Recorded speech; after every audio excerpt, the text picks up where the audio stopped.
The average adult breathes somewhere between 17 and 24,000 breaths in a 24-hour period. Most of those are done unconsciously, but it does make sense if we're breathing that often to just pay attention to it and see if we can improve our habits at all. Now, in today's society, where we're constantly distracted, constantly on the go, often more sedentary than we really should be, it's very easy to unconsciously fall into bad breathing habits. And the trouble is, these have an effect on our bodies physically, and they have an effect on our minds mentally as well. And they can cause ill health. They can cause ailments, even diseases. And some of these ailments and diseases can be high blood pressure or high heart rate, digestive issues, back pain, headaches, tiredness and fatigue, even through to stress and anxiety. That's a very small list of the ailments, a very general list of the ailments. Now, the good news is by practicing healthy breathing habits, you can either reduce significant or even eliminate those ailments or diseases. And the even better thing is, you're not actually having to learn something new. I'm not teaching you something brand new here today, because when you were born and when you were a young child, the way we're going to breathe is actually the way that you breathe perfectly naturally. So this is just a very quick reminder to your body on how it should be breathing, and with some practice that hopefully you will do, your body will take it up again and start doing it naturally, and you will reap the benefits both physically and mentally very quickly as a result. So what is involved in a healthy breathing habit? Well, there are 3 parts that I teach. First part is always breathe through your nose. The second part is breathe evenly, and the third part is breathe silently. So, running through them in a bit more detail. Breathing through your nose. Our nose and sinuses take up around 30% of the space in our skulls. And in that space, a whole load of things are done to the air that we inhale to make sure when it reaches our lungs, it's in the best possible condition it can be for us to use.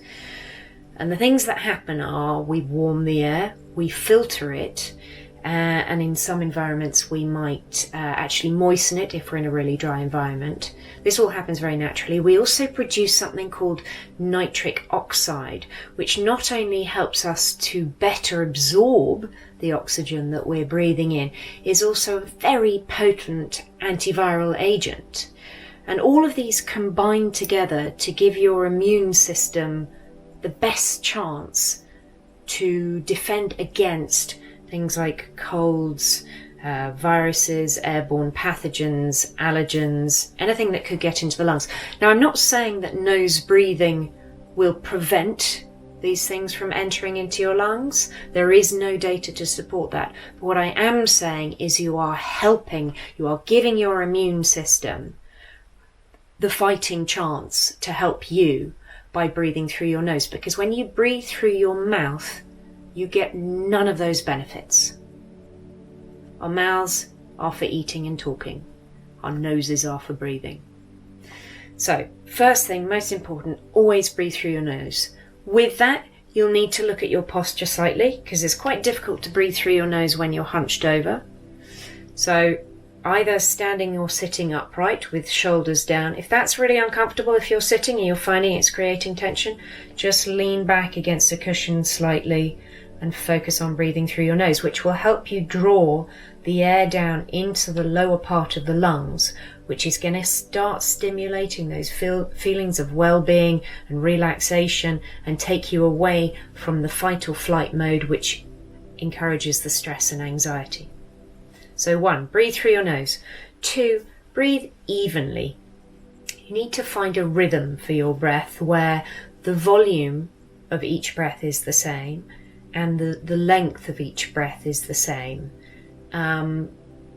Find that rhythm, relax into it. The more you relax into it, the longer you can make your exhale without causing any additional stress. And the longer you are able to gently extend your exhale, the more again you are stimulating those feelings of well-being and relaxation and grounding yourself and feeling in control of yourself and the situation around you as much as you can be. Point 3, breathing silently. When we're at rest, this means no sniffing, no yawning, no sighing, no nervous coughing, and at night time no snoring, because those activities are hyperventilating, and hyperventilating effectively means you are over-breathing. And to cut a long biological story short, over-breathing actually robs our body of oxygen. We are denying ourselves performance, endurance, focus, and lots of really good things by over-breathing. So keep your breathing, especially when you're at rest, as quiet as possible. If you just run 10k and you're gasping for breath, you need that air. You will be panting and you need that air.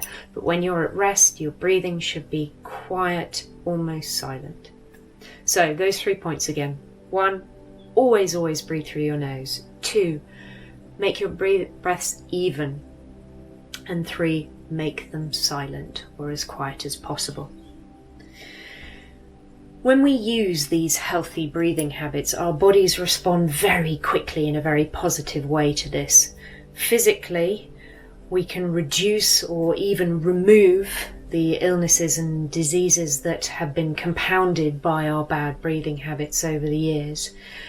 And mentally, this type of breathing helps keep us in the now, where we aren't able to worry about the past and we're less fearful about the future.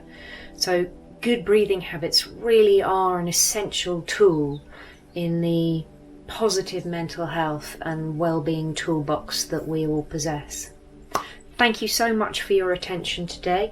If you'd like to know more, please do drop me an email, helena@helenabordelon.com, and I hope you stay safe and keep well. Thanks very much. Bye-bye.